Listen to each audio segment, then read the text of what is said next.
Soupeření je u nich běžné, zvláště mezi samci. Souboje většinou začínají výbušnou ukázkou hrudníku pokrytého prstným peřím.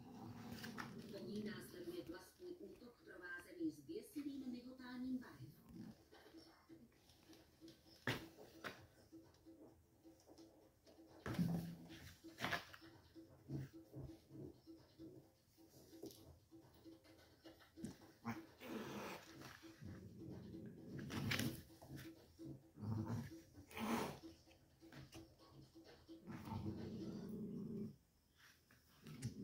Zatímco samečci volí, samičky se věnují mnohem konstruktivnější činnosti.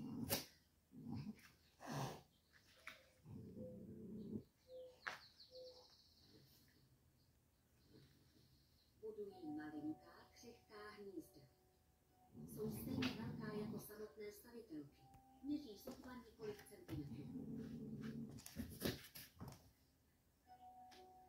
Barevné peří v okolí hnízda by mohlo přilákat predátory. Barvy samiček kolibříků jsou proto mnohem méně výrazné než samičků.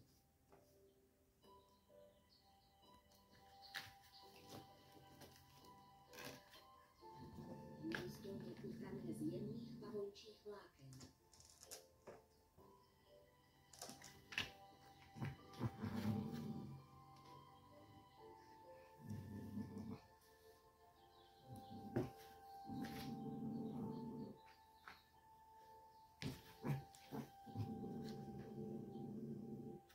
Dokončení a maskování hnízda je provedeno s neobyčejnou pozorností každý detail, aby příští generace pestrobarevných kolibříků mohla vyrůstat v bezpečí.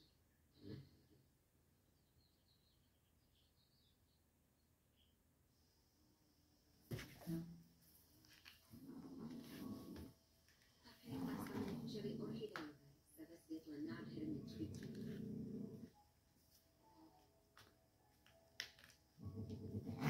Jsou neobyčejně krásné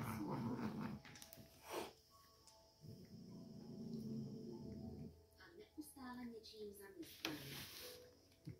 Samečky sbírají světlý orchidejové Krásně určitě. a ty, které zůstanou zavřeny v končetinách, ukládají do speciálních míst v zadních končetinách, kde se smísí s ostatními a vytvoří jejich